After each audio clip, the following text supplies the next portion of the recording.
third and the most important is that the Indians felt that they were oppressed by the Britishers, that the Britishers were outsiders who were ruling them. So they must unite together and gave a united common blow to the British Empire.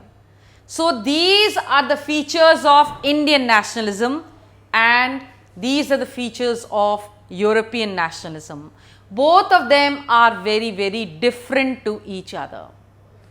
Now, in India, if we start with the history, as we are about to do in the chapter, first of all, due to the World War, that is the First World War which took place in India, the effect of which was felt in India was that it was an increased expenditure in India. Increased expenditure meaning to say that the Britishers needed lots of supplies in the battlefront because Britain was fighting the First World War, so they needed money to fight this mighty war.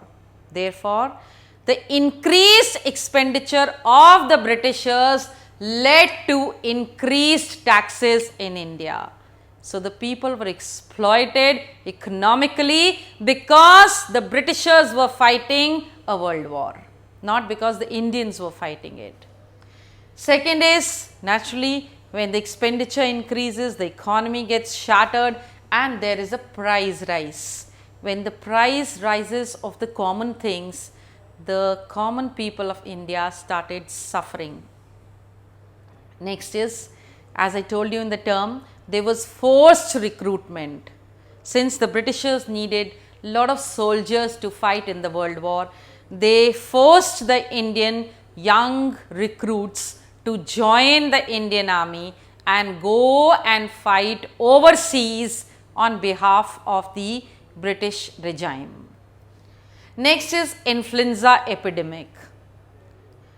The sorry state of affair actually became more sad because an epidemic spread in India and thousands of lives were lost because of this influenza.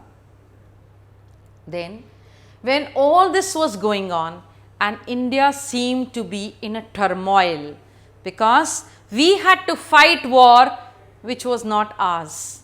We had to fight wars for somebody else and that too against those who had done no wrong to us.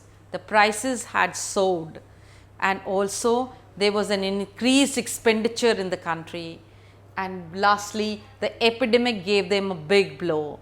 But thankfully for India came a Masiha, somebody who actually was to save India, and that was Gandhi. Gandhi returned from South Africa and therein he started with the Satyagraha movement in India.